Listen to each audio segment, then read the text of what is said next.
I haven't been able to stop reading this subreddit since I discovered it yesterday, so I figured I'd contribute my own experience. When I was in college, I rented a studio apartment in San Francisco. It was actually pretty decent, but instead of facing the street, my windows looked out onto a light well that housed garbage dumpsters and a trash chute. Because of this, my fire escape wasn't a balcony with a drop-down ladder, but a permanent metal staircase that led to a door at the bottom of the light well that emptied out into an alley at the back of the building. The window to the fire escape was right next to my futon, on the floor of course, because college.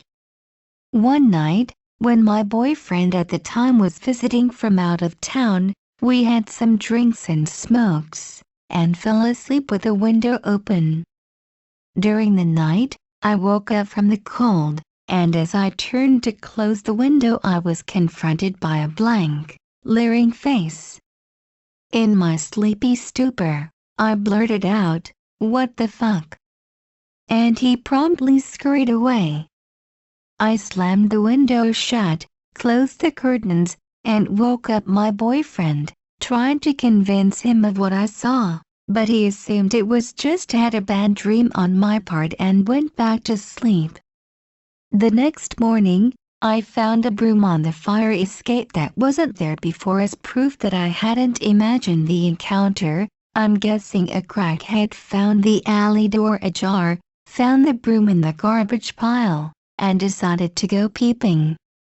At this point, I should explain that my apartment building was in downtown SF, very close to the Tenderloin, so the next instance is probably not related, aside from probably being another crackhead, but at the time, my brain reacted as if it were.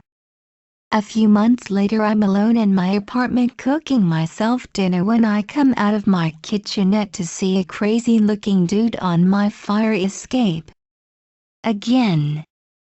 This time, without thinking, I jolt toward the window swearing like a schizophrenic pirate and flailing my limbs so much that my hand shatters the window and he frantically runs down the fire escape and out the door to the alley. After he ran, I looked down and noticed lots of bright red spots on the floor and realized that the window had sliced my wrist open. I bandaged myself up, called my parents in San Jose, and sat in a chair with a chef's knife facing the window until my mom drove up and kept me company until morning. Please, subscribe.